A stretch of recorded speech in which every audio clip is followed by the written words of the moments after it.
Di kota kecil yang dulu begitu ramai dengan kenangan bersama suamiku, kini aku, Risma, hidup sendiri di rumah sederhana yang penuh cerita. Usiaku sudah menginjak 50 tahun, dan sejak suamiku pergi untuk selamanya beberapa tahun lalu, hidupku berpusat pada Karin, putri semata wayangku. Membesarkannya seorang diri bukan perkara mudah, tapi setiap senyumnya, setiap langkahnya, adalah alasan bagiku untuk terus bertahan. Kota ini, dengan jalan-jalan kecil dan tetangga yang saling menyapa, menjadi saksi perjuanganku. Rumah kami, meski tak besar, selalu hangat dengan tawa Karin saat kecil, meski kini ia sudah dewasa, berusia 25 tahun. Aku sering duduk di beranda, menatap halaman depan yang dulu penuh bunga-bunga kesukaanku, mengenang masa-masa ketika aku dan suamiku merencanakan masa depan Karin. Kini, halaman itu masih terawat, tapi rasanya ada kekosongan yang sulit kujelaskan. Bu, aku mau ke dokter mata, nanti pulangnya mampir beli buah ya, ujar Karin suatu pagi, suaranya ceria seperti biasa. Aku tersenyum. Iya nak, hati-hati di jalan.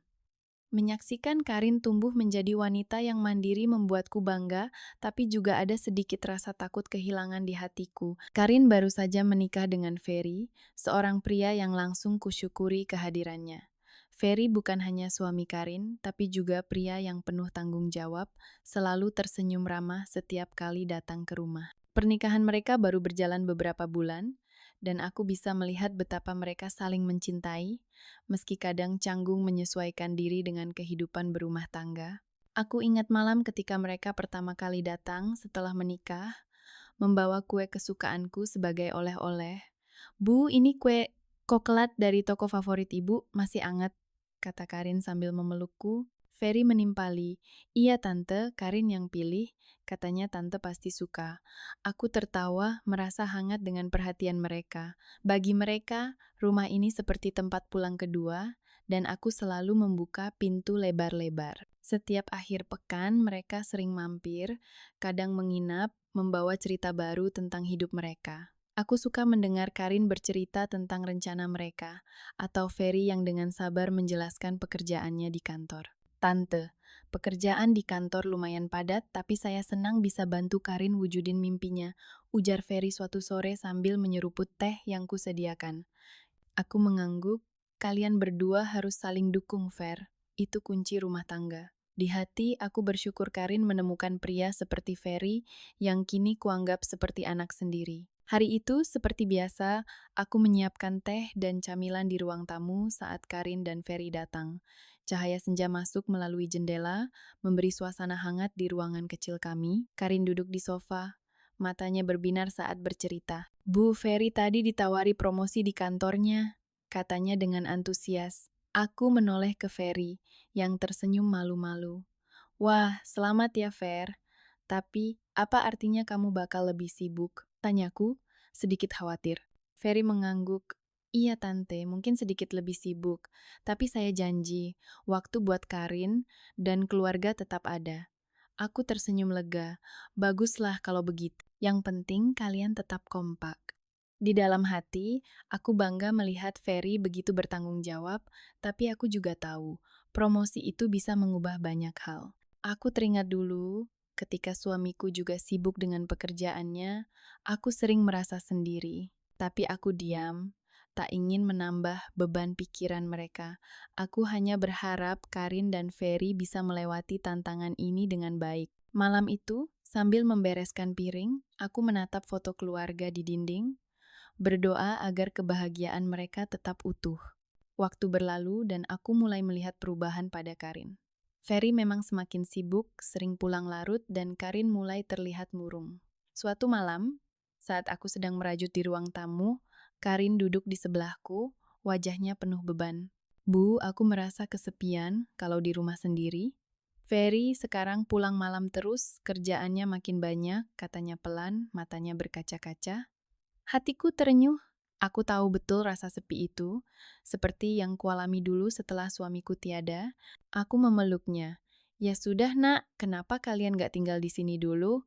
Rumah ini kan luas, kamu gak akan sendirian.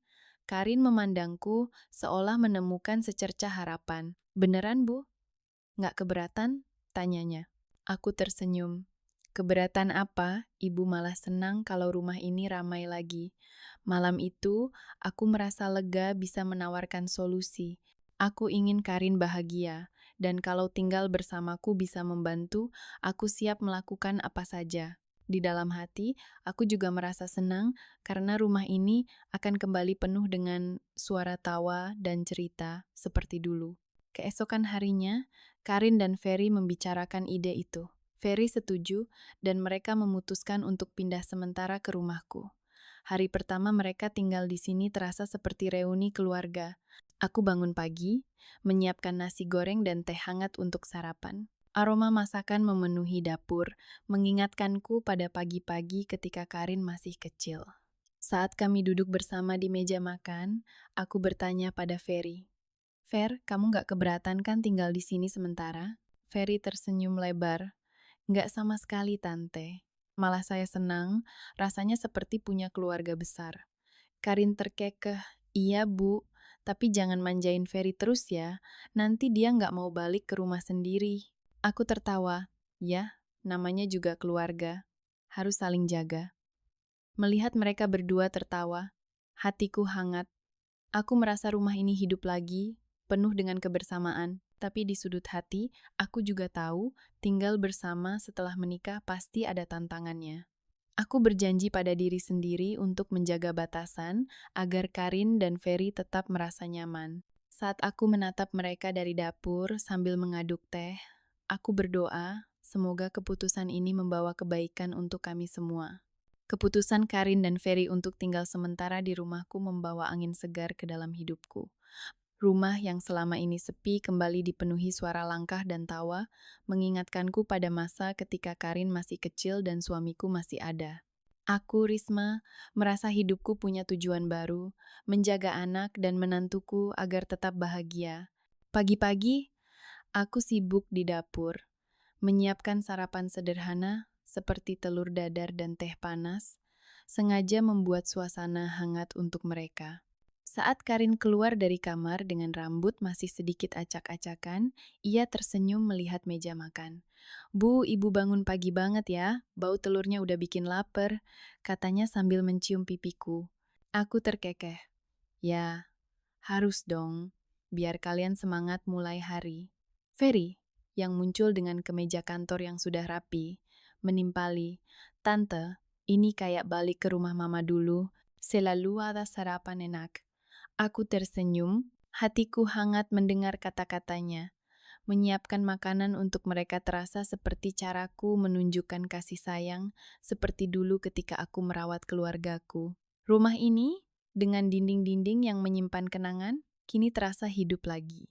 Aku sering melihat Karin membantu mencuci piring, atau Ferry duduk di teras sambil membaca koran, dan itu membuatku merasa kami benar-benar keluarga. Tapi, di sudut hati, aku tahu mereka perlu ruang untuk menjalani hidup berdua, jadi aku berusaha tidak terlalu mencampuri urusan mereka. Hari-hari awal mereka tinggal di sini begitu menyenangkan, seperti mimpi kecil yang kembali hadir.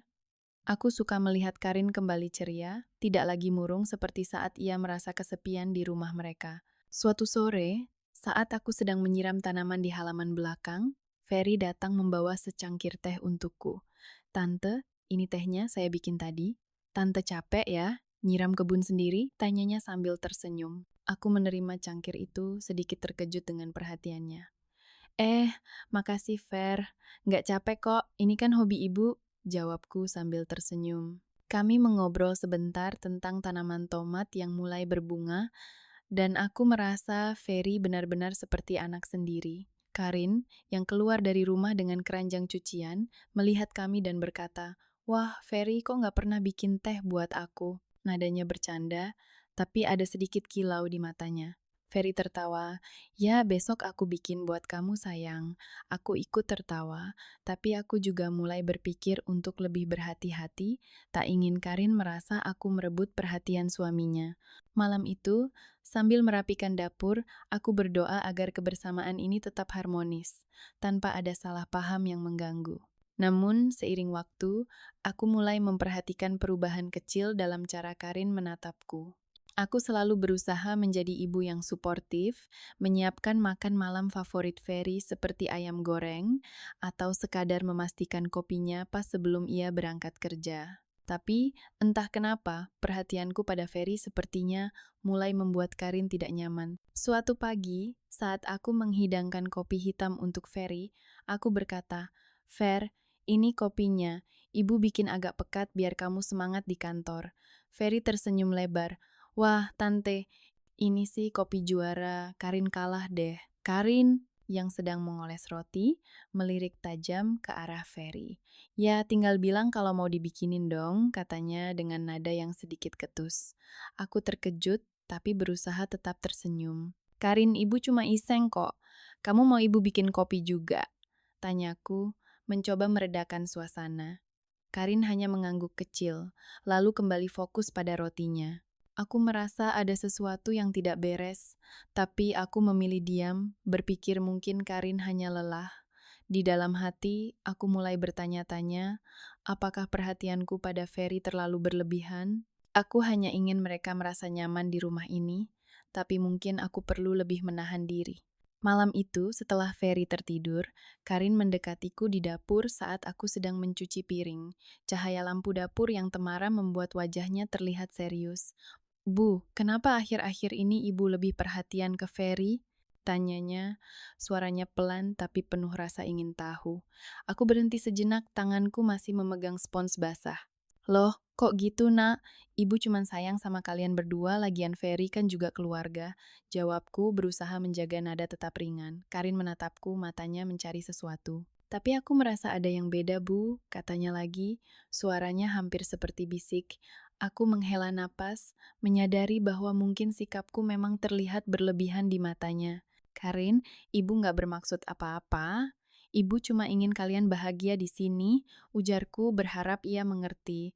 Tapi di dalam hati aku mulai merasa bersalah. Aku tidak ingin Karin merasa tersisih, apalagi di rumah yang seharusnya menjadi tempatnya merasa aman. Setelah Karin kembali ke kamar, aku duduk di ruang tamu, menatap foto keluarga di dinding, berpikir bagaimana caranya menjaga keseimbangan agar semua tetap harmonis. Karin akhirnya memutuskan untuk mencari pekerjaan, dan aku mendukungnya sepenuh hati, meski ada sedikit rasa berat di dadaku. Aku tahu ini baik untuknya, agar ia tidak terlalu fokus pada hal-hal kecil yang membuatnya cemburu. Suatu pagi saat kami sarapan bersama, Karin berkata dengan semangat, "Bu, aku dapat kerja.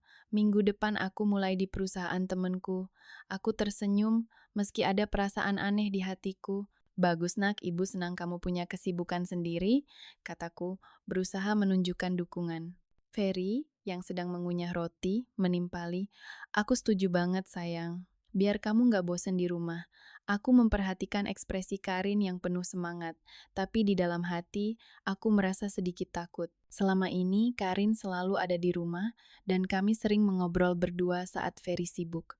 Sekarang, dengan ia bekerja, aku tahu waktu kami bersama akan berkurang. Aku mencoba mengusir pikiran itu, berpikir ini demi kebaikan Karin. Tapi, saat aku menatap cangkir teh di tanganku, aku merasa rumah ini mungkin akan terasa lebih sepi tanpa kehadiran Karin yang selalu ceria. Aku berdoa, semoga keputusan ini membawa kebahagiaan untuknya, dan aku bisa menemukan cara untuk tetap dekat dengan putriku tanpa mengganggu kehidupan barunya dengan Ferry. Kehidupan di rumah mulai terasa berbeda sejak Karin bekerja. Aku, Risma, merasakan kekosongan yang sulit dijelaskan. Dulu, rumah ini selalu ramai dengan obrolan Karin, meski hanya tentang hal-hal kecil seperti resep baru atau tanaman di kebun. Kini, ia pulang sore dengan wajah lelah, dan aku sering mendapati diri sendiri termenung di ruang tamu, ditemani suara televisi yang sengaja kubiarkan menyala untuk mengusir sepi. Aku tahu ini baik untuk Karin, pekerjaannya membuatnya lebih percaya diri, dan sorot matanya menunjukkan semangat baru. Tapi di lubuk hati, aku merasa kehilangan kebersamaan kami. Suatu sore, saat aku sedang menyapu teras, Ferry pulang lebih awal dan duduk di dekatku. "Bu, ibu baik-baik saja? Kok kelihatan pendiam akhir-akhir ini?" tanyanya, suaranya penuh perhatian. Aku tersenyum kecil, mencoba menyembunyikan perasaanku. "Ibu baik, Fer. Cuma mungkin agak kangen sama Karin yang dulu selalu ngobrol sama ibu," jawabku jujur. Ferry mengangguk. Iya, Bu Karin sekarang sibuk banget, tapi Ibu jangan khawatir. Saya ada kok di sini. Kata-katanya menghangatkan hatiku, tapi juga membuatku sadar bahwa aku mungkin terlalu bergantung pada kehadiran mereka. Aku memutuskan untuk mencari kesibukan sendiri, mungkin bergabung dengan kelompok arisan tetangga, agar tidak terus-terusan merenung. Ferry, dengan caranya yang hangat, mulai sering mengisi kekosongan di rumah. Saat Karin lembur, ia sering mengajakku mengobrol, kadang tentang pekerjaannya, kadang tentang kenangan masa kecilnya. Suatu malam, saat aku duduk di sofa dengan secangkir teh, Ferry masuk dari dapur membawa piring kecil berisi kue. Bu, ini kue yang tadi Karin bawa dari kantor. Coba deh, enak, katanya sambil duduk di sebelahku. Aku tersenyum, mengambil sepotong kue. Wah, Karin sekarang rajin bawa oleh-oleh ya, ujarku, mencoba menjaga suasana ringan. Ferry tertawa. Iya bu, dia bilang ini buat gantiin masakan ibu yang selalu bikin kangen. Obrolan kami mengalir, dari cerita lucu di kantornya hingga kenangannya tentang ibunya yang dulu juga suka memasak. Aku merasa nyaman, seperti memiliki teman baru di rumah. Tapi, di sisi lain, aku mulai menyadari bahwa kebersamaan ini mungkin terlalu dekat. Aku berusaha menjaga batasan, tak ingin Karin salah paham lagi seperti sebelumnya. Namun, perhatian Ferry yang tulus membuatku merasa dihargai, sesuatu yang sudah lama tidak kurasakan sejak suamiku tiada. Suatu pagi, saat aku sedang menyiram tanaman di kebun belakang, Ferry muncul dengan ember kecil, menawarkan bantuan. Bu, boleh saya bantu nyiram? Kebun ibu ini bagus banget, katanya. Matanya berbinar melihat barisan tanaman cabai. Aku tersenyum. Boleh dong, Fer. Tapi hati-hati, cabai ini sensitif kalau kebanyakan air. Kami bekerja bersama, aku menunjukkan cara menyiram yang benar, dan Ferry dengan antusias mengikuti. Tiba-tiba, selang air yang kupegang menyemprot sedikit ke arahnya, dan kami tertawa bersama. Wah, Bu, ini serangan dadakan ya, candanya, sambil mengibaskan air dari bajunya. Aku terkekeh. Maaf, Fer, tangan ibu kepleset. Momen itu terasa ringan, tapi saat aku mengangkat selang, bajuku tersingkap sedikit dan aku melihat Ferry menoleh cepat, wajahnya sedikit merah. Aku buru-buru menutupinya, merasa canggung. Sudah, Fer, biar ibu selesaikan, kamu masuk aja, kataku, mencoba mengalihkan perhatian. Ferry mengangguk, tapi suasana berubah menjadi sedikit kikuk. Malam itu, aku termenung di kamar, memikirkan apakah aku tanpa sengaja telah melewati batas. Aku berjanji untuk lebih berhati-hati, tak ingin membuat situasi rumit. Karin mulai memperhatikan perubahan di rumah, dan aku bisa merasakan ketegangannya. Suatu malam, saat aku sedang menyiapkan makan malam, Karin pulang dengan wajah lelah. Ia melihat Ferry yang sedang duduk di ruang tamu, mengobrol denganku tentang acara televisi yang baru saja kami tonton. Kalian lagi ngobrolin apa sih? Seru banget, tanyanya. Nadanya berusaha santai tapi ada nada curiga. Aku menoleh, tersenyum. Cuma ngobrolin acara tadi, nak. Kamu mau makan? Ibu bikin sayur Coldplay, tawarku. Karin menggeleng. Enggak dulu, Bu. Aku udah makan di kantor. Ia lalu menatap Ferry. Fer, kita ngobrol bentar di kamar. Yuk. Aku melihat Ferry mengangguk dan mereka masuk ke kamar. Aku tahu Karin sedang merasa tidak nyaman dan hatiku terasa berat. Aku tidak ingin menjadi penyebab kerenggangan mereka. Setelah mereka masuk, aku duduk di dapur, memandang piring-piring yang masih menumpuk, berpikir bagaimana caranya menjaga harmoni di rumah ini. Aku sadar, mungkin perhatianku pada Ferry terlalu berlebihan, dan aku harus mundur selangkah demi kebaikan Karin. Kejadian puncak terjadi di hari Minggu itu ketika Karin pulang lebih awal tanpa pemberitahuan. Aku sedang duduk di sofa dengan Ferry, bercanda tentang cerita lucu dari masa mudaku. Bu, dulu ibu pernah ikut lomba masak di kampung ya? Pasti menang dong, kata Ferry tertawa. Aku menepuk lengannya sambil terkekeh. Nggak menang Fer, cuma dapat juara harapan. Saat itulah Karin masuk, suaranya datar. Seru banget ya di rumah. Aku tersentak, melihat wajahnya yang penuh kekecewaan.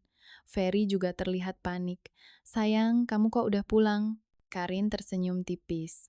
Lemburnya batal. Aku pikir mending pulang. Aku merasa canggung buru-buru berdiri. Karin, ibu tadi cuma ngobrol sama Ferry. Mau ibu bikinin teh? Tanyaku, berusaha meredakan suasana. Karin menggeleng. Nggak usah, Bu. Ia lalu menatap Ferry. Kita bicara sebentar. Mereka masuk ke kamar, dan aku ditinggalkan dengan perasaan bersalah. Di kamar mereka, aku bisa mendengar nada Karin yang penuh pertanyaan. Aku cuma mau tahu, kamu masih anggap aku istrimu atau enggak? Ferry menjawab, tentu saja kamu istriku, tapi nada Karin tetap tegas. Tapi kamu lebih nyaman sama ibu dibanding sama aku. Aku berdiri di luar, jantungku berdegup kencang, menyadari bahwa kebersamaanku dengan Ferry telah membuat Karin merasa tersisih. Aku kembali ke kamar, menatap foto suamiku di meja kecil, berjanji untuk memperbaiki semuanya demi kebahagiaan putriku.